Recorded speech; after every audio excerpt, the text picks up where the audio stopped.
اور وہ زنجیریں ہیں پیسے کی, پاور کی, یہ جو شہرت کی, ہر قسم کی, ذات کی, ایگو, یہ سب زنجیریں ہیں جو انسان کو, جب اللہ کہتا نا کہ میں نے اس کو سب سے عظیم اپنی مخلوق بنایا, فرشتوں سے بھی اوپر, تو اس کا مطلب یہ ہے کہ انسان میں وہ پوٹینشل ہے جو کسی میں بھی نہیں ہے, لیکن وہ پوٹینشل اچیو کرنے کے لیے انسان کو وہ زنجیریں توڑنی پڑتی ہیں, اور وہ ایمان وہ زنجیریں توڑ دیتا ہے. تو تاریخ کا میں طالب علم ہوں کیونکہ میں نے یہ بڑا اسٹڈی کیا کہ وہ کیا جادو ہوا کہ ایک دم, جو ابھی شیخ یاسر نے بتایا کہ 1% صرف مکہ کے لوگ پڑھے لکھے تھے, کوئی حیثیت نہیں تھی, 2 سپر پاورز تھی, پرشین امپائر اور بیزنٹائن امپائر, بڑی پاورز تھی, ان میں کوئی حیثیت نہیں تھی عربوں کی. تو وہ کیا تھا کہ وہ دنیا کی انہوں نے امامت کرنی شروع کر دی. تو وہ میں نے بڑا اسٹڈی کیا, اور اس کے ساتھ پھر میں نے ریلیٹ کیا پاکستان کو, کیونکہ ہمارا تو واحد ملک بنا تھا اسلام کے نام پہ, اور تو کوئی ملک نہیں اسلام کے نام پہ بنا. ایران میں ایرانی رہتے تھے, مصر مصری, لیکن یہ تو بنایا ہی گیا تھا اسلام کے لیے. تو میں نے اس کو جب اسٹڈی کیا تو میں نے جتنا میں اسٹڈی کرتا گیا اور جتنا اللہ نے میرا ایمان مضبوط کرتا گیا, اتنا ہی میں اس نتیجے پہ پہنچا کہ جب تک ہم سیرت نبی پہ نہیں چلیں گے تب تک ہم وہ مقام نہیں حاصل کر سکتے جو علامہ اقبال کا خواب تھا. علامہ اقبال کو اگر آپ اسٹڈی کریں, بہت بڑا ایک ذہن تھا جو مغربی فلسفے بھی سمجھ گیا اور جو گراؤنڈڈ تھے اپنے دین کے اندر اور اپنی اسلام کی تاریخ میں. اس لیے انہوں نے جو ایک ورڈ انگریزی کے اوریجنل تھاٹ, انہوں نے جو ان کی جو سوچ تھی وہ بالکل ایک کسی کے غلام, یعنی جو ذہنی غلام بدقسمتی سے کلونیلزم کی وجہ سے مسلمان دنیا میں ذہنی غلام ہیں جو اپنی غلامی کی زنجیریں نہیں توڑ سکتے, وہ زیادہ خوفناک ہیں جسمانی غلامی سے. تو علامہ اقبال وہ تھے جو کہ اوریجنل تھاٹ تب دیا جب وہ موازنہ کر بیٹھے کہ یہ مغربی سویلائزیشن کیوں اوپر گیا اور ہمارا کیوں زوال آیا. اور پھر انہوں نے شکوہ اور جواب شکوہ میں جواب بھی دیے کہ ہم ایک وقت پہ یہاں تھے اور اب ہم یہاں ہیں, کیوں ہیں. تو میں آہستہ آہستہ اس نتیجے پہ پہنچ گیا کہ ہمارا جو سسٹم بن گیا تعلیم کا, وہ ہی ہمارے لیے سب سے بڑی رکاوٹ بن گیا. ایک طرف انگلش میڈیم بن گیا جو کہ کلونیل ایجوکیشن سسٹم تھا, وہ ہمارا نہیں تھا. دوسری طرف ہم نے اردو میڈیم کر دیا جو نہ تیتر نہ بٹیر رہ گیا. تیسری طرف دینی مدرسے چلے گئے, 3 پیرل ایجوکیشن سسٹم بن گئے. اب وہ 3 پیرل ایجوکیشن سسٹم میں 3 قومیں نکلنی شروع ہو گئی, ان کا کنیکشن ہی ایک دوسرے سے نہیں رہا. تو سب سے بڑی چیز ہم نے فیصلہ کیا, سب سے پہلے تو ایک کور ایجوکیشن, ایک کریکولم ایک لے کے آئیں, تاکہ ایک پہلے ان کو قوموں کو تو ایک طرف لے کے آئے. لیکن جو سب سے بڑی چیز یہ ہے کہ جو بھی شیخ ناصر نے بھی یہ بات کی, جب بھی میں مکہ یا مدینہ گیا سب سے زیادہ لوگ پاکستانی نظر آتے ہیں آپ کو وہاں. سب سے پہلے پاکستان ریئیکٹ کرتا ہے, کوئی بھی اسلام کے خلاف کچھ ہو تو پاکستان میں ریئیکشن آتا ہے. سب سے زیادہ میرا دعویٰ ہے کہ روزے بھی یہ رکھتے ہیں, حج بھی یہ پاکستانی کرتے ہیں, پیسہ بھی سب سے زیادہ پاکستانی اللہ کے نام پہ دیتے ہیں. میں سب سے زیادہ پیسہ پاکستانیوں سے اکٹھا کرتا ہوں, اللہ کے نام پہ سب سے زیادہ پیسہ بھی دیتے ہیں. لیکن مسئلہ یہ ہے کہ ہم جو ایک طرح آپ سیکولر ورڈ استعمال کر لیں, ہم اصل میں سیکولر بن گئے, اور غلط میننگ ہے سیکولر کا. مطلب یہ ہے کہ ہم ایک طرف عاشق رسول بھی ہیں, سب سے زیادہ ہمارا دین کے اوپر زور ہے, لیکن دوسری طرف جو نبی کی سیرت ہے اس کی اور ہماری زندگی میں تعلق ہی کچھ نہیں ہے. اتنا بڑا فاصلہ ہے اس کے بیچ میں. میں نے بار بار ایک چیز, ایک انسیڈنٹ بتاتا ہوں لوگوں کو. ڈاکٹر اشفاق, بہت بڑے ڈاکٹر اشفاق احمد خان, میں سمجھتا ہوں پاکستان کے بہت بڑے اسکالر تھے. ان کی میں بڑی ان سے میں ملتا رہتا تھا، تو انہوں نے مجھے ایک دفعہ یہ اپنی بات بتائی کہ جب وہ چائنا گئے اور چیئرمین ماؤ کو ملنے گئے تو چیئرمین ماؤ کو بڑا ہیرو ورشپ اس لیے کہ انہوں نے ایک جینون ریولوشنری تھے، سب ریولوشنریز ان کی طرف دیکھتے تھے. تو کہتا ہے جب میں ان کے پاس گیا تو وہ ان کا ایک دن ہوتا ہے گریٹ بات کا، وہ ینگسی دریا کی تیر کر ادھر جا کے واپس آتے ہیں تو لائنیں لگی ہوتی ہیں لوگوں کی ہاتھ ملانے کے لیے ان سے. تو کہتا میں بھی کھڑا ہو گیا، جب میری باری آئی انہوں نے کہا جی کدھر سے ہو؟ میں نے کہا میں پاکستان سے ہوں. تو اس نے کہا کہ وہ گریٹ نیشن، بڑی عظیم قوم ہے پاکستانی. بڑا حیران ہوا ڈاکٹر اشفاق. تو کہتا ساری لائن لگی ہوئی لوگوں کے پیچھے ادھر کھڑے ہو کے چیئرمین ماؤ نے مجھے ایک واقعہ بتایا کہ ان دنوں میں ایمبیسی کیپٹل کراچی تھا. تو کہتا کراچی کے اندر جو ایمبیسڈر تھا چائنا کا، وہ اس کا پاکستانی چیس پلیئر پارٹنر تھا. تو کہتا وہ جو پاکستانی پارٹنر تھا وہ ہر 2 منٹ کے بعد جائے، دوپہر بڑی گرمی تھی، سب سے زیادہ گرمی کا ٹائم تھا، اور جا کے اپنے اوپر سر پہ پانی ڈال کے پھر آ کے چیس کھیلے. تو اس نے کہا کیا مسئلہ ہے؟ اس نے کہا میں روزہ رکھا ہوا ہے. تو وہ بڑا چائنیز حیران ہوا، کہتا تم چپ کر کے پانی پی لو، کسی کو کیا پتہ چلے گا. تو جب اس چیئرمین ماؤ کو چائنیز ایمبیسڈر نے یہ بتایا تو چیئرمین ماؤ نے تب، اب ذرا دیکھیں بڑا ذہن تھا نا، تو اس نے کیا سوچا کہ کیوں یہ عظیم قوم ہے.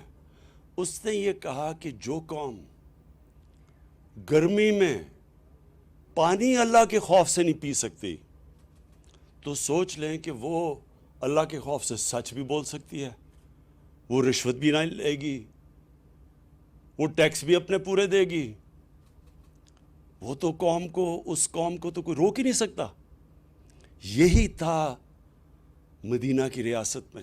وہ کیسے عظیم قوم بنی؟ خوف خدا تھا ان کو. وہ اپنے اوپر سیلف اکاؤنٹیبلٹی تھی کہ اللہ دیکھ رہا ہے. جس طرح کہ میں کمرے میں جا کے پانی پیوں تو اللہ دیکھ رہا ہے، اسی طرح میں کوئی غلط کام کروں گا اللہ دیکھ رہا ہے. وہ قوم کی جو کیریکٹر تھا وہ ایسا تھا کہ صرف مسلمان تاجروں کو انڈونیشیا اور ملیشیا میں کوئی فوج نہیں گئی تھی مسلمانوں کی، ان کے کیریکٹر کی وجہ سے لوگ مسلمان ہو گئے. تو میں نے اس نتیجے پہ پہنچا ہوں کہ ہمارا سب سے بڑا مسئلہ یہ ہے کہ ہمارا عظیم قوم کا کیریکٹر نہیں ہے. عظیم قوم بننے کے لیے عظیم کیریکٹر چاہیے، سچ بولنا، سچائی. ایک دفعہ نبی صلی اللہ علیہ وسلم نے کسی نے، ایک قریش آیا، کہتا جی میرا سارا قبیلہ مسلمان ہو گیا، لیکن میری جتنی اس کی عمر ہوگی، میں اس عمر کے اس حصے میں ہوں کہ میں اب عادتیں اپنی نہیں بدل سکتا. تو مجھے کوئی ایک چیز بتائیں کہ میں وہ کر لوں عمل جس سے میں اپنی عادتیں بھی رکھوں اور مسلمان بھی ہو جاؤں. تو انہوں نے کہا سچ بولا کرو. یہ سچائی بہت بڑا کیریکٹر کا جو نبی صلی اللہ علیہ وسلم کے نبوت سے پہلے کیریکٹر کی تھی، صادق اور امین، سچ بولنے والے اور انصاف کرنے والے. اس کے اوپر بنتی ہے کیریکٹر کی بنیاد. اور جو لیڈرشپ ہوتی ہے، کوئی بھی لیڈر بن ہی نہیں سکتا، رسپیکٹ کمانڈ کر ہی نہیں سکتا جب تک اس میں یہ 2 صفتیں نہ ہوں، سچا آدمی اور انصاف کرنے والا آدمی. تو میں نے اس لیے تب سے سوچا کہ کبھی اللہ نے موقع دیا تو یہ میں نے ضرور کرنا ہے کہ ایک اپنے ملک کے اندر انسٹیٹیوشنز بنانی ہے جو کہ ایک نبی کی سیرت اور ہمارے اعمال کو جوڑے. یہ جب تک جڑیں گے نہیں ہم عظیم قوم نہیں بن سکتے. اور یہ ہم وہ بن سکتے اس لیے ہیں کہ اکثریت عاشق رسول ہے. یہ جو سارا خطہ مسلمان ہوا تھا، یہ عاشق رسول نے مسلمان کیا تھا. یہ جو ہمارے بڑے بڑے بزرگ تھے، اولیاء کرام، بابا بلے شاہ، خواجہ معین الدین چشتی، نظام الدین اولیاء، داتا صاحب، میاں میر، بابا فرید گنج شکر، یہ سب عاشق رسول تھے. اور انہوں نے عام انسان کی زبان میں سیرت نبی کا پیغام لے کے گئے. قوالی ایجاد کی گئی صرف اس لیے کہ عام لوگوں کو پیغام دیا جائے ہمارے نبی صلی اللہ علیہ وسلم کا. تو اس لیے 2 چیزیں، ایک تو رحمت العالمین اتھارٹی، اس کا کیا مقصد ہے؟ اس کا یہی مقصد ہے اکٹھا کرنا سیرت نبی اور ہمارے اعمال کو. اس کے لیے ہم نے میڈیا کا پورا استعمال کریں گے، ٹیلی ویژن کا، سیریلز کا، جس طرح ترکی سیریل ہے ارتگرل، اپنی تاریخ کا، بچوں کے کارٹونز کا، واٹس ایپ کا. ہم یہ ساری چیزیں استعمال کریں گے لوگوں کو آسان لوگوں کی زبان میں پیغام دینا کہ کیا سیرت نبی ہے کیا، اور کیوں آپ عظیم قوم نہیں بن سکتے، کیوں ایک انسان عظیم انسان نہیں بن سکتا جب تک اس کے اوپر نہ چلے. جو مدینہ کی ریاست، اس کے اندر جو سب سے بڑی چیز اگر آپ نوٹس کریں، تاریخ پڑھیں، تو اتنے چھوٹے وقفے میں اتنے زیادہ عظیم انسان دنیا کی تاریخ میں نہیں آئے. جو دیکھتے تھے تو عظیم آدمی بن جاتا تھا.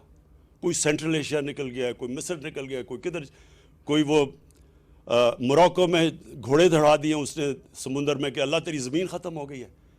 ایک سے ایک بڑا عظیم انسان بن گیا. اس یونیورسٹی کے اندر میں چاہتا ہوں کہ یہ ریسرچ کی جائے، بتایا جائے لوگوں کو. یونیورسٹیز بن ہی نہیں سکتی جب تک ان کے اندر ریسرچ نہیں ہوتی. یونیورسٹی تو بنتی ریسرچ سے ہے. ہمارے ملک میں ریسرچ ہی نہیں ہے. کوئی یہ نہیں بتا رہا آج تک کہ وہ کیا کوالٹیز تھی ان لوگوں کی کو جو دنیا کی امامت کر لی. یہ تو تاریخ میں تو اس کی کوئی مثال ہے ہی نہیں کہ وہ لوگ جن کی حیثیت ہی کوئی نہیں تھی، وہ دیکھتے دیکھتے دنیا کی امامت کرنا شروع کر دیا. اور یہی نہیں کہ صرف یہی نہیں کہ انہوں نے فتح کی، سارے سائنٹسٹ ٹاپ مسلمان تھے، کلچرل لیڈرز تھے دنیا کے. دنیا کے تھاٹ لیڈرز ایسے بنے کہ انہوں نے دنیا کی علم کو لے کے آئے، عربی میں ٹرانسلیشن کی اور ادھر سے پھر تھاٹ ڈیولپ کیا.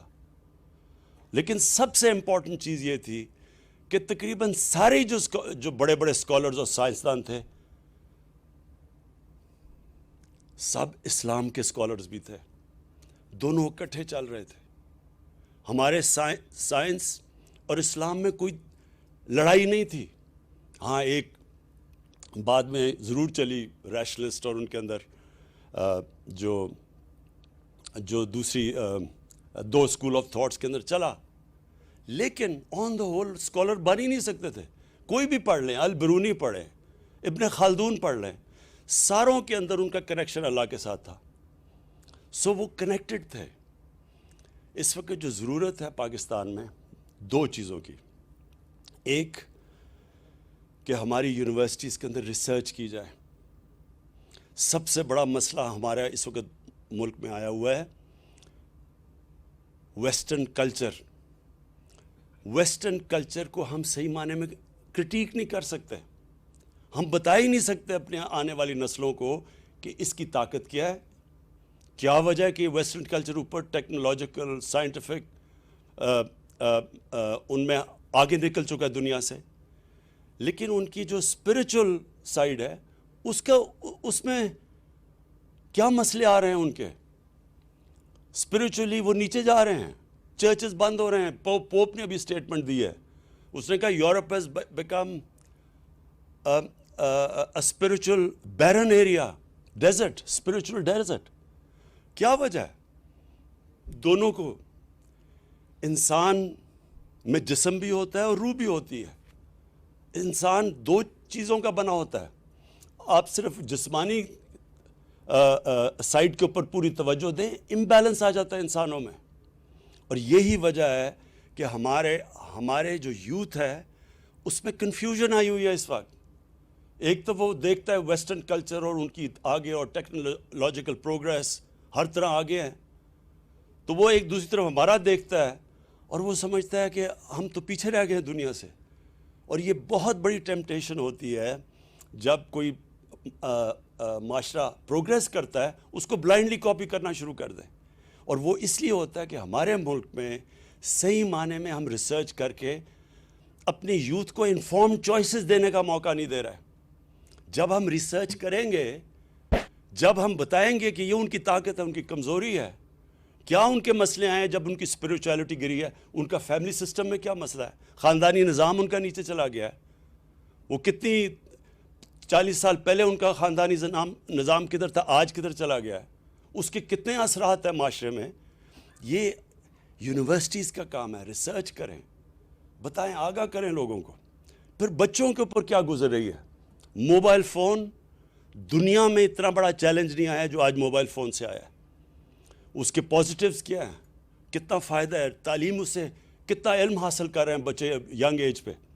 لیکن جو اس کے اندر پورنوگرافک مٹیریل آ رہا ہے، اس کے نقصانات کیا ہیں، کیسے کوپ کرنا ہے، بچوں کو ہتھیار کیسے دینے ہیں. یہ جو ایک بالکل نئی ریالٹی آ گئی ہے، آپ یہ بند تو نہیں کر سکتے، سوشل میڈیا کو نہیں بند کر سکتے، آپ روک تو نہیں سکتے ان کو، لیکن آپ اپنے بچوں کو کم از کم بتا تو سکتے ہیں اچھے برے کی، اس کی ایڈوانٹیج کیا ہے، یہ طرز زندگی لوگے تو اس کا یہ نقصانات ہے، اس کے یہ فائدے ہیں.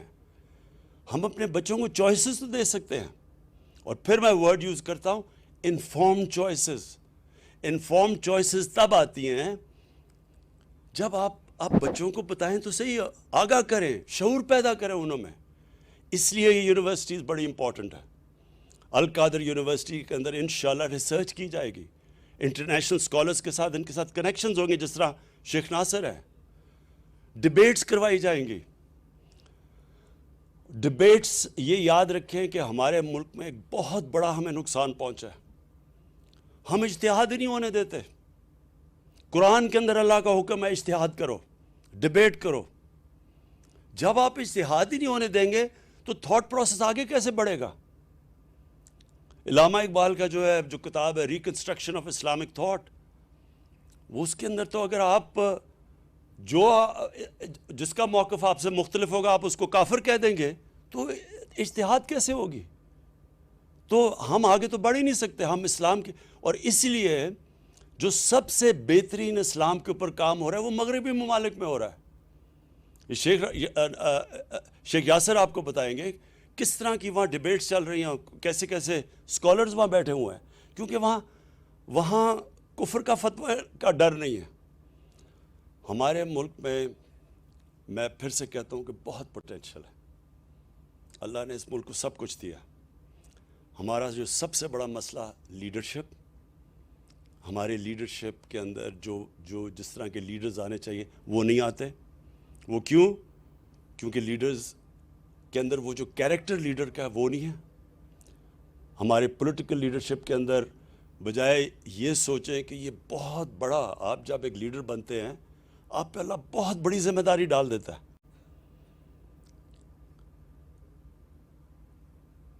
جب ایک لیڈر عوام کی خدمت کرتا ہے، وہ سارے پیغمبروں نے یہ کیا تھا، سارے پیغمبر لیڈر تھے اللہ کے، اور ان سارے پیغمبروں نے انسانوں کو بدلا تھا، خدمت کی تھی، انسانیت کے لیے آئے تھے. اور جب ایک لیڈر بن کے ایک اتھارٹی پہ آ کے ملک کا پیسہ چوری کرنا شروع کر دیتا ہے، اس سے بڑا اللہ کا عذاب کسی انسان پہ نہیں آ سکتا. کیونکہ جو معاشرے میں غربت ہوتی ہے سارا گناہ اس کے اوپر جاتا ہے. اس لیے ہمیں اپنے نبی صلی اللہ علیہ وسلم کی انہوں نے جو لیڈرشپ کا کانسیپٹ دیا تھا، انشاءاللہ القادر یونیورسٹی اور ہم باقی جو ہماری رحمت للعالمین جو اتھارٹی ہے وہ ساری یونیورسٹیز کے ساتھ ان ٹچ رہے گی. ادھر چیئرز ہیں، سیرت چیئرز ہیں، ان کے ساتھ ہم ان ٹچ رہیں گے. اور بیسکلی جو اس نبی صلی اللہ علیہ وسلم نے لیڈرشپ کا کانسیپٹ دیا تھا وہ ہم نے اپنی یوتھ کو دینا ہے. اسکول کے بچوں سے شروع کریں گے سب کو، تاکہ پتہ تو چلے کہ لیڈر میں کون سی کوالٹیز ہیں. کبھی بھی ایک خود غرض آدمی لیڈر نہیں بن سکتا. لیڈر ہمیشہ اپنی ذات سے نکل کے بڑا سوچتا ہے. قائد اعظم محمد علی جناح، نیلسن مینڈیلا، وہ لیڈرز جو کہ ایک اپنی آپ کو قربان کر دیتے ہیں اپنی قوموں کے لیے. ساری زندگی وہ قومیں ان کو دعائیں دیتی ہے، ان کی عزت کرتی ہے. کبھی بزدل انسان لیڈر نہیں بن سکتا. اس لیے قرآن کی آیت ہے کہ جو لوگ ایمان لے آئے میں ان کے خوف دور کر دیتا ہوں. اس لیے وہ جو ایک دم لیڈرز کی بارش ہوئی تھی مدینہ کی ریاست کے بعد ہمارے نبی صلی اللہ علیہ وسلم کی دنیا سے جانے کے بعد ایک سے ایک بڑا لیڈر بن گیا تھا، کیونکہ ان کے خوف دور چلے گئے تھے، بڑی سوچ تھی ان کی، ذات سے باہر نکل گئے تھے، اور سچے لوگ تھے اور انصاف کرنے والے لوگ تھے۔ یہ 4 کوالٹیز ہیں جو بنیاد ہے ایک لیڈر کی، اور یہ ہم نے اپنے بچوں کو پڑھانا شروع کرنا ہے تاکہ ہمارے ملک میں بھی لیڈرز نکلیں۔ جب وہ ان کو اقتدار ملے تو وہ اپنی قوم کا سوچیں، یہ نہ سوچیں کہ انہوں نے کتنا پیسہ بنانا ہے اور اپنے آپ کو کتنے فائدے پہنچانے ہیں اور اپنی رشتہ داروں اور دوستوں کو اوپر لے کے آنا ہے۔ میرٹ قائم کرنی، اور وہی مدینہ کی ریاست میں سب سے بڑی چیز اگر آپ دیکھیں میرٹ تھی، جو کوئی ایکسل کرتا تھا وہ بڑے عہدے پہ پہنچ جاتا تھا۔ اور جو آخر میں یہ چاہتا ہوں کہ ہماری یونیورسٹی سے اس طرح کی اسکالرشپ ہو، اور انشاءاللہ جو ہماری رحمت اللہ عالمین اتھارٹی ہے وہ سارے انٹرنیشنل اسکالرز کے ساتھ ان ٹچ ہے، اور ہماری کوشش یہ ہے کہ آگے سے، اور یہ ہوگا، میں آپ کو پھر بتا رہا ہوں کہ باہر کسی نہ کسی ملک میں وہ ہمارے نبی صلی اللہ علیہ وسلم کی شان میں پھر سے گستاخی کریں گے، لیکن اس بار میں چاہتا ہوں کہ ایک بڑا انٹلیکچول ریزنڈ سوچ سمجھ کے قانون دیکھ کے ایک اس طرح کا ہمارا رسپانس جائے۔ سارے مسلمان اسکالر سے پہلے کنسلٹ کریں، مسلمان ہیڈز آف اسٹیٹ سے کنسلٹ کر کے ایک وہ رسپانس جائے جو یہ نہ ان کو کہنا پڑ جائے کہ جی جب دیکھیں مسلمان دنیا آزادی رائے کے خلاف ہے۔ اور اس کے علاوہ جو میں چاہتا ہوں کہ ہمارے جو اس یونیورسٹی میں جو ہمارے بڑے بڑے، جس طرح میں نے بزرگان دین تھے جن کی وجہ سے اسلام پھیلا تھا سارے بر صغیر میں، ان کے اوپر بھی ریسرچ ہو، اور ان کے جو کلام ہیں وہ ہم جب یہ بڑے بڑے عرس ہوتے ہیں وہاں اتنے لوگ آتے ہیں، لاکھوں لوگ آتے ہیں، پیار کرتے ہیں ان سے، ان کو بار بار بتایا جائے کہ ان کی ٹیچنگز تھی کیا، وہ ساری سیرت تھی، سیرت نبی تھی۔ تو ہم نے لوگوں کو ملک کے کیریکٹر کو اوپر اٹھانا ہے، موریلٹی کو اوپر اٹھانا ہے۔ جو مدینہ کی ریاست کی سب سے بڑی کوالٹی تھی جب شروع کیا نبی صلی اللہ علیہ وسلم نے، تو وہ ایک سمپل قرآن کی آیت کے اوپر تھا، امر بالمعروف، کہ اچھائی کو اٹھاؤ اور بدی کو ختم کرو، اس کو دباؤ۔ ایک معاشرہ جو ہوتا ہے وہ اس کی بنیاد اس پہ رکھی جاتی ہے۔ میں اس لیے وہ ابھی ایک حالیہ میں سیمینار ہوا لاہور میں، پاکستان کے سپریم کورٹ کے ججز بلائے گئے، لیکن چیف گیسٹ اس کو بلایا گیا جس کو اسی سپریم کورٹ نے سزا دی، اور سزا کیا دی؟ پبلک کا پیسہ چوری کرنے کی سزا دی، اور وہ جھوٹ بول کے ملک سے باہر بھاگا ہوا ہے۔ اب یہ صرف میں اپنی قوم کے سامنے رکھتا ہوں، یہ سیاسی بات اب میں نہیں کر رہا۔ جب آپ برائی کو برائی نہیں سمجھتے، جب آپ کرپشن کو برائی نہیں سمجھتے، تو اس معاشرے میں محنت کون کرے گا؟ میں کیوں پڑھوں، 14 سال پڑھائی کروں، اس کے بعد 8 گھنٹے کام کروں، اور میں اپنے مشکل سے بیوی بچوں کا پیٹ پالوں، اور دوسرا آ کے ایک قبضہ گروپ بن کے اتنا بڑا پلازا بنا دے، اسمبلی میں بھی آ جائے، اور میں دیکھ رہا ہوں کہ میں محنت کر رہا ہوں، اور یہ دیکھو کوئی محنت کیے بغیر اتنا بڑا کوئی معاشرہ نہیں چل سکتا۔ یہ یاد رکھیں کہ معاشرے کے اندر جب آپ کی اخلاقیات تباہ ہو جاتی ہے، آپ کے معاشرے میں سونا نکلے، ہیرے نکلے، جو مرضی نکلے، وہ ریاست نہیں بچ سکتی۔ ایک ریاست جس کی موریلٹی، مورل سٹینڈرڈز ہوتی ہیں، اس کو ایٹم بم بھی تباہ نہیں کر سکتا، جس طرح جاپان تھا، وہ پھر کھڑی ہو جائے گی۔ تو آپ کو ایٹم بم مارنے کی ضرورت ہی نہیں پڑتی اس معاشرے کی جس کی موریلٹی ختم ہو جاتی ہے۔ جب ہم کرپشن کو برا نہیں سمجھتے تو معاشرہ تو تباہ ہو جاتا ہے۔ اور یہ سب سے بڑا ظلم اس معاشرے میں نے 1985 کے بعد جو چینج دیکھا ہے، ہم نے تو پاکستان کو دیکھا نا، جو سب سے بڑی تباہی آئی ہے کہ ہم چوروں کو برائی نہیں سمجھتے، تو ہم یہ میسج دیتے ہیں کہ اگر ڈاکہ مارنا تو بڑا ڈاکہ مارنا، صرف چھوٹے چوری پکڑے جاتے ہیں پاکستان میں، کبھی کوئی معاشرہ نہیں سروائیو کر سکتا. اور اس لیے بھی میں اس نتیجے پہ آیا ہوں کہ ہم نے اپنی آنے والی نسلوں کو، ینگر جنریشن کو، اپنے یونیورسٹی اسٹوڈنٹس کو ہم نے سیرت نبی کے ذریعے ان کی ہم نے مورالٹی، ان کا کیریکٹر بلڈنگ کرنی ہے، مورل رینیسانس کرنا ہے. اور انشاءاللہ میرے میں کبھی کوئی شک نہیں ہے کہ اللہ نے باقی سب کچھ دیا ہمیں، سب کچھ یہاں ہر اللہ کی نعمت پاکستان میں ہے. صرف انشاءاللہ وہ جو کیریکٹر بلڈنگ ہے، وہ ہماری وہ قوم جو ہے ہی عاشق رسول، اس کو بس کنیکٹ کر دیا تو انشاءاللہ مجھے کبھی کوئی شک نہیں ہے کہ ہم ایک عظیم قوم بنیں گے. میں پھر سے فیکلٹی ہماری جو القادر کی ہے، اسٹوڈنٹس جو پہلا بیچ آیا ہے، میں آپ سب کو ویلکم بھی کرتا ہوں. اور یہ میرا ایمان ہے کہ انشاءاللہ ہمیشہ بڑی بڑی انسٹیٹیوٹس چھوٹی شروع ہوتی ہیں. اب یہ ہم نے تھوڑے سا اس کا انسٹیٹیوٹ کا سیکشن کھولا ہے، لیکن میں جب اوپر سے دیکھتا ہوں اس ساری انسٹیٹیوٹ کو اور اس علاقے کو، میرے میں کوئی شک نہیں کہ یہ ایک وہ دنیا کے اندر، میں پاکستان کی اب بات نہیں کر رہا، اسلام کی دنیا میں ایک انسٹیٹیوٹ بنے گی، یہ کوآرڈینیٹ کرے گی. جس طرح الازہر کا نام ہے، اسی طرح یہ بھی وہ ایک انسٹیٹیوٹ بنے گی. مجھے خوشی یہ ہے کہ یہ تقریباً 2.5 سال کے اندر اس کی اوپننگ ہو گئی. جو میں پرائم منسٹر یونیورسٹی بنا رہا ہوں، وہ دنیا کی ٹاپ ٹیکنالوجیز کی وہ یونیورسٹی ہوگی، جو لیٹسٹ ٹیکنالوجیز ہیں اس کے اوپر. لیکن گورنمنٹ اتنی آہستہ چلتی ہے کہ 3 سال ہو گئے ہیں، اب جا کے ہم شروع کرنے لگے. تو یہ بدقسمتی ہے، یہ گورنمنٹ کی نہیں ہے، اس لیے یہ بڑی جلدی کھل گئی ہے. اور میری جو اس سے پہلے نمل یونیورسٹی ہے، وہ میرا ایک ویژن ہے، پاکستان کی پہلی نالج سٹی جس طرح آکسفورڈ اور کیمبرج ہے. تو میں آج پھر سے بڑی اپنی خوشی کا اظہار کرتا ہوں. مجھے بڑا آج خوشی ہو رہی ہے کہ اتنے چھوٹے ٹائم میں ہماری یہ جو القادر یونیورسٹی ہے یہ کام شروع کر دیا. شکریہ جی. وزیر اعظم عمران خان القادر یونیورسٹی میں مرکزی تقریب سے خطاب کر رہے تھے. انہوں نے کہا کہ ہمارے پاس سب سے اہم چیز ایمان کی دولت ہے.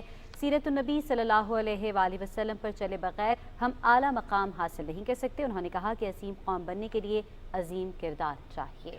ناظرین، یونیورسٹی طلباء و طالبات کے لیے جدید طرز پر اسلامی تعلیمات، تصوف اور جدید سائنسی علوم پر تحقیق کے لیے عالمی معیار کی سہولیات فراہم کرے گی. القادر یونیورسٹی کے تعلیمی پروگرام میں طلباء و طالبات میں سیرت طیبہ کی روشنی میں قائدانہ صلاحیتوں، کردار سازی اور تربیت پر خصوصی توجہ دی جائے گی.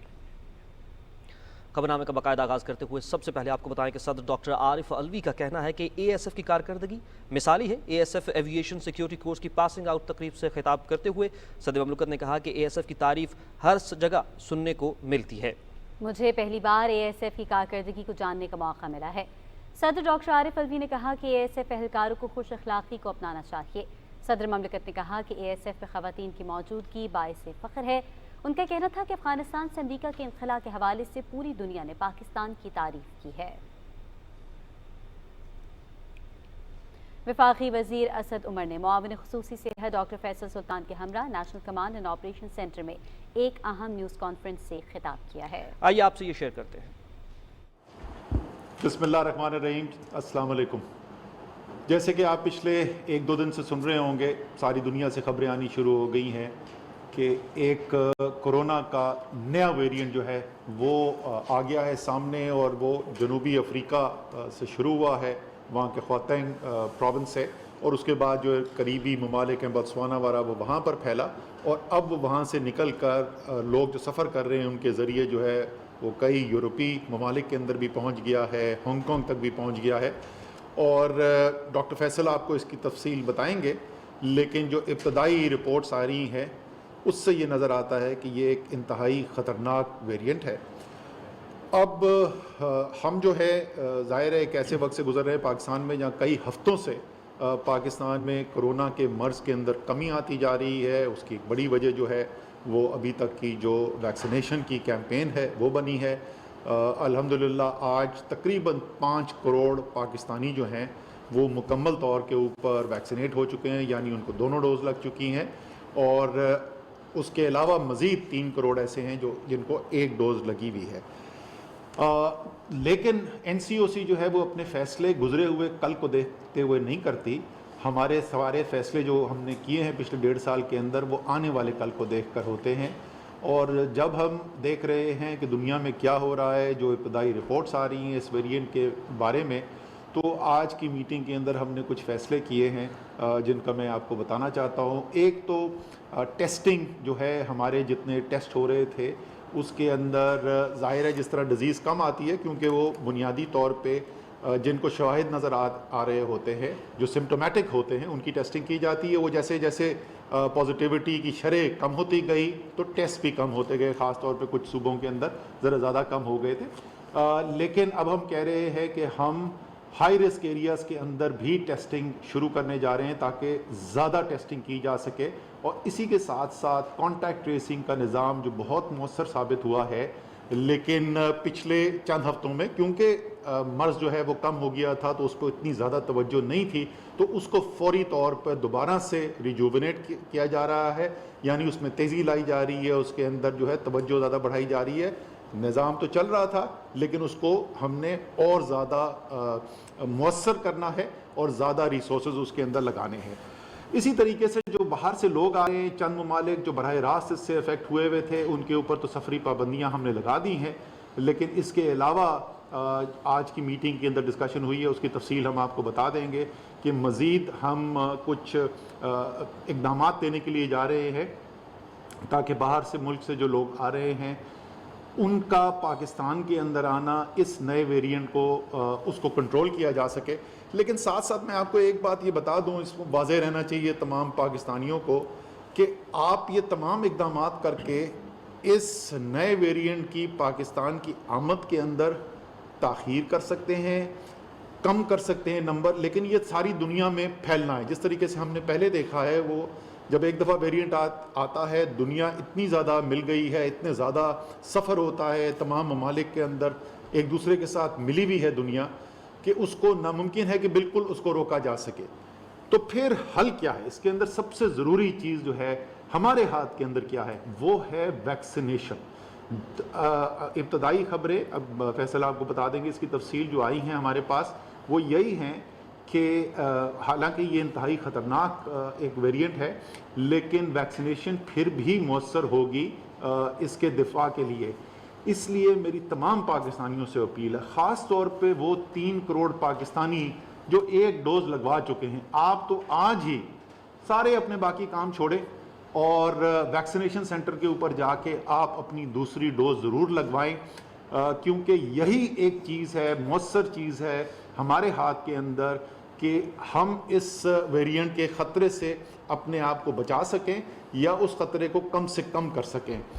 تمام صوبائی حکومتوں کے ساتھ بھی مل کر ہماری پہلے سے مشاورت جاری تھی اور اگلے 2 سے 3 دن کے اندر بڑی کیمپین ویکسینیشن کی تمام صوبوں کے اندر شروع ہونے والی ہے. اب اس کے اندر اور مزید ضرورت ہے کہ اس کو اور توجہ دی جائے اور تیزی سے کی جائے, کیونکہ یہ جیسے میں نے کہا کہ ویرینٹ تو پاکستان کے اندر بھی آئے گا جیسے یہ باقی دنیا کے اندر پھیل رہا ہے, اور یہی اگلے 2 سے 3 ہفتے ہیں ہمارے پاس جس کے اندر زیادہ سے زیادہ ویکسینیشن کر کے ہم نے اس کے خطرے کو کم کرنا ہے. آخری چیز میں اس کے ساتھ آپ کو بتاتا جاؤں وہ یہ ہے کہ وہ آبادی کا حصہ جن کو ذرا زیادہ خطرہ ہوتا ہے کورونا کے مرض سے, اس کے بارے میں بھی آج غور کیا گیا کہ ایک بوسٹر شاٹ جو ہے یا ایک بوسٹر ویکسین کا پروگرام شروع کیا جائے ان کے لیے. انشاءاللہ تعالیٰ کل تک وہ مکمل ہو جائے گی, ہماری جو اس کے اوپر مشاورت ہو رہی ہے, اور کل اس کا بھی اعلان کر دیا جائے گا. اب میں اس کے ساتھ اس اپیل کے ساتھ کہ ویکسینیشن ویکسینیشن ویکسینیشن یہی راستہ ہے یہاں سے نکلنے کا, ڈاکٹر فیصل سلطان سے ریکویسٹ کروں گا کہ آپ کو ذرا بتائیں کہ یہ نیا ویرینٹ ہے کیا اور یہ کیوں اتنا زیادہ خطرناک تصور کیا جا رہا ہے. السلام علیکم جی, بہت شکریہ. بہت سی باتیں اسد صاحب نے بتا دی ہیں, لیکن شاید کچھ کو دہرانا بھی ضروری ہوگا. میں ان کا ذکر کروں گا شاید مختلف طریقے سے. پچھلے 1.5 سال میں آپ سے متعدد بار ہم دونوں کئی دفعہ اکیلے مخاطب ہوئے ہیں اور آپ سے مل کر بطور ایک قوم ہم نے اکٹھے فیصلے کیے ہیں جس کا بہتر نتیجہ ہمارے سامنے آیا ہے. لیکن آپ نے دیکھا ہوگا گزشتہ چند دنوں سے لگاتار رپورٹس آ رہی ہیں بہت سے یورپی ممالک میں وائرس جو ہے اس کی دوبارہ سے آؤٹ بریکس اور اس کا اضافہ نظر آ رہا ہے. اور آپ نے دیکھا ہوگا اور اگر آپ نے نیوز پہ غور کیا ہو تو یہ چیز واضح ہے کہ ان میں سے بیشتر جو تعداد ہے انفیکشنز کی جو خاص طور پہ ہسپتال جا رہے ہیں جن کی اموات ہو رہی ہیں اس کا تعلق ان لوگوں سے ہے جو ان ممالک میں بھی جنہوں نے ابھی تک ویکسین نہیں لگوائی. کہنے کا مقصد یہ ہے کہ اس بیماری کی جو اصل شدت اور زور ہے ان ترقی یافتہ ممالک میں بھی ان لوگوں میں ان پاپولیشنز میں ان افراد میں نظر آنی شروع ہوئی ہے جنہوں نے ویکسین لگانے میں تاخیر کی ہے یا اس میں کوئی لاپرواہی برتی ہے.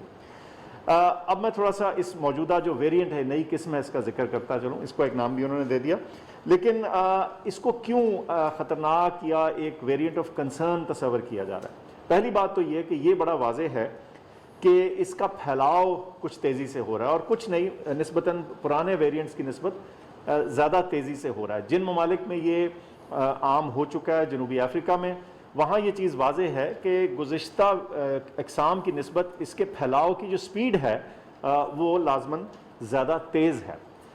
اس سے کیا خطرہ ہے؟ خطرہ یہ ہے کہ جب بھی آپ نے دیکھا ایک وائرس جب تیزی سے پھیلتا ہے تو وہ ہمارے ہیلتھ سسٹم کے اوپر اور جو پریشر آتا ہے ہیلتھ سسٹم کے اوپر وہ تیزی سے آتا ہے اور اس میں خطرہ یہ ہو جاتا ہے کہ خدا نہ خواستہ بیڈز اور دیگر سہولیات کم نہ پڑ جائیں. اس کے علاوہ جو اس کا انالیسس کیا گیا اس کا جو جینیٹک میک اپ ہے جب اس کو دیکھا گیا تو یہ دیکھا گیا کہ اس میں کچھ میوٹیشنز ہیں. میوٹیشنز وہ آتی ہیں وائرسز کے اندر لیکن دیکھنا یہ ہوتا ہے کہ وائرس کے کس حصے میں وہ میوٹیشن ہے یعنی اس کے کون سے بیہیویئر اس کے کس طور طریقے کے اوپر اس میوٹیشن کا اثر آ رہا ہے. تو یہ لگ رہا ہے کہ کچھ ایسی وائرس کے اندر اس کی ساخت کے اندر ایسی جگہوں کے اندر میوٹیشنز ہیں جو اس کو زیادہ خطرناک یا زیادہ تیزی سے پھیلنے والا یا زیادہ مہلک بنانے کا پوٹینشل رکھتی ہیں.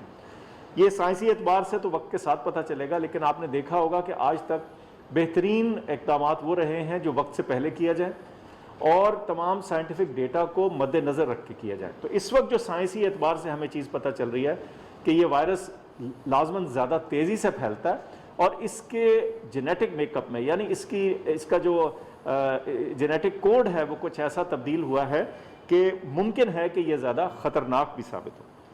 اب جیسے اسد صاحب نے فرمایا کہ دیکھیں ہم اپنے ٹیسٹنگ پروٹوکول ارائیول کے وقت یعنی جو ملک میں لوگ آ رہے ہیں فلائٹس آ رہی ہیں اس ساری چیز کو ہم ریویو بھی کر رہے ہیں اور اس کو فردر اسٹرینتھن بھی کر رہے ہیں موجودہ سائنسی انفارمیشن کے مطابق. لیکن یہ چیز بھی واضح ہو جائے کہ چونکہ دنیا ساری کنیکٹڈ ہے سینکڑوں ممالک ہیں اور ان کے آپس میں انٹر کنیکشنز ہیں تو اس کے داخلے کو ناممکن بنانا جو ہے وہ اتنا آسان نہیں بلکہ تقریباً ناممکن ہے. اب اس صورتحال میں ہمارے پاس کیا چیزیں باقی رہتی ہیں؟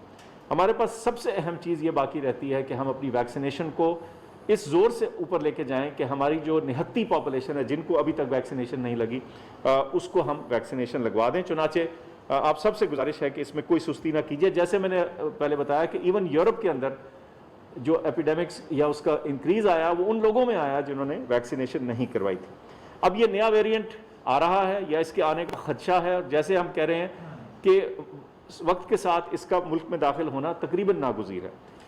یہ ہمارے پاس کچھ عرصہ ہے. اس دوران ہم اگر اپنی ویکسینیشن بہت تیزی سے اوپر لے جائیں تو ہم بہتری لا سکتے ہیں. اور ساتھ ساتھ وہ تمام گزشتہ اور یوں کہیے کچھ دقیانوسی طریقہ کار جو ہیں جس میں سوشل ڈسٹنس کا ذکر تھا ماسک کا استعمال تھا کراؤڈڈ سپیسز یعنی بند کمروں میں اس کو اوائڈ کرنے کی بات تھی وہ ساری اپنی جگہ ابھی بھی قائم ہے. چنانچہ یہ خطرہ ابھی ٹلا نہیں. ہم کروڑوں ویکسینز لگا چکے ہیں لیکن کروڑوں اور ویکسینز لگنی ہیں. میری آپ سب سے گزارش ہے ویکسین لگوائیے اور احتیاطی تدابیر کا دامن مت چھوڑیے. بہت شکریہ. آخر میں ایک دفعہ پھر اگر آپ نے ابھی تک ویکسین نہیں لگائی ہے یا آپ کے گھر میں کوئی بچہ ہے 12 سال سے عمر کے زیادہ کا جس کو ویکسین نہیں لگی ہے یا آپ نے ایک ڈوز لگوائی بھی ہے اور اب آپ کی دوسری ڈوز کا وقت آ گیا ہے کل نہیں آج جائیں ویکسینیشن سینٹر میں اور آج ویکسین لگوائیں. میں صرف دوبارہ دہرا دوں جو بتا رہے تھے نا تیزی سے پھیل رہا ہے آپ کو میں تھوڑا سا اندازہ دے دوں کتنی تیزی سے. جنوبی افریقہ کے اندر آج سے 12 دن پہلے شرح جو تھی مثبت شرح جو تھی وہ 0.9% تھی. اور صرف 12 دن کے اندر وہ 0.9% سے بڑھ کے 9.77% پہ پہنچا ہے، یعنی 12 دن میں 10 گنا سے زیادہ کا اضافہ.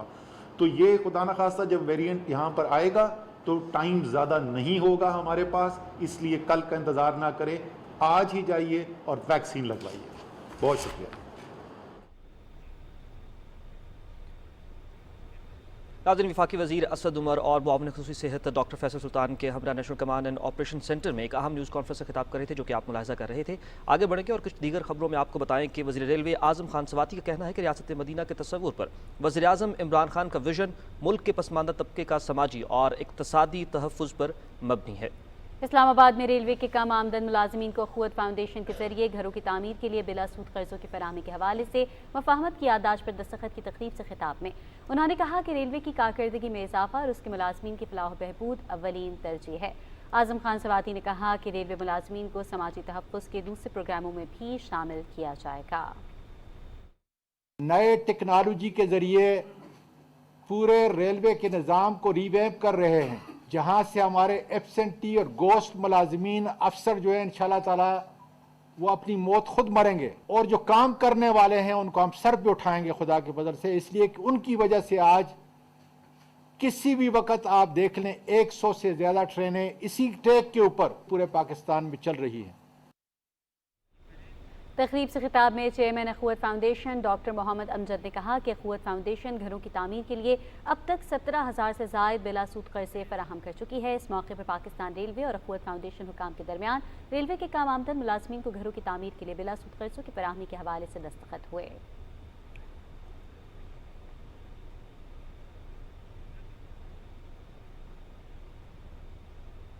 الیکشن کمیشن آف پاکستان نے لاہور میں قومی اسمبلی کے حلقہ NA 133 میں ہونے والے ضمنی انتخابات کے لیے مبینہ ووٹ کی خرید و فروخت کا نوٹس لے لیا.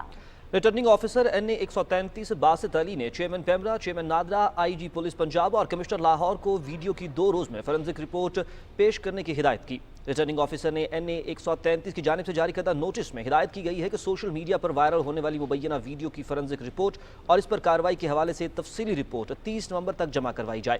ترجمان الیکشن کمیشن کے مطابق NA 133 سے مسلم لیگ نون کی امیدوار شائستہ پرویز ملک سے بھی مبینہ ووٹ کی خریداری کا جواب طلب کر لیا ہے.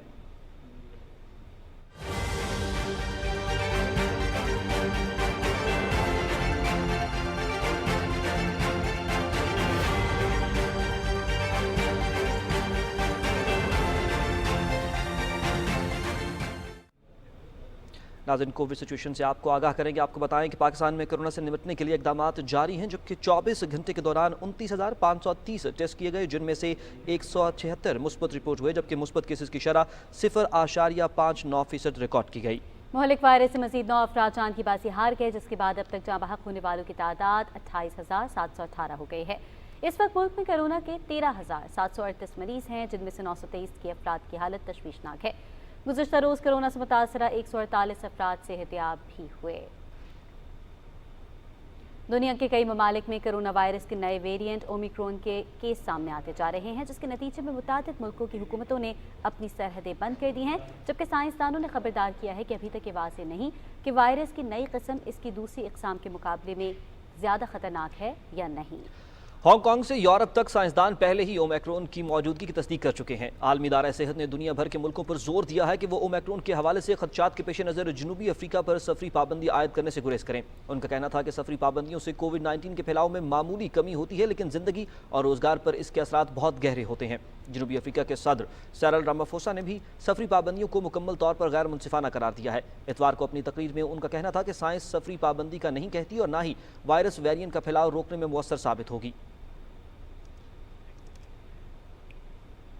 آج آپ کو بتائیں کہ جنوبی افریقہ میں کورونا کی نئی قسم سامنے آنے کے بعد یورپ اور افریقی ممالک میں خوف کی فضا قائم ہے. جنوبی افریقہ سے بڑی تعداد میں لوگوں کو انخلاء میں مشکلات کا سامنا ہے، جبکہ دنیا بھر کے ممالک نے اپنے لوگوں کو اس وبا سے محفوظ رکھنے کے نئے طریقے تلاش کرنا شروع کر دیے ہیں. تفصیل جانتے ہیں راہیل انصار سے.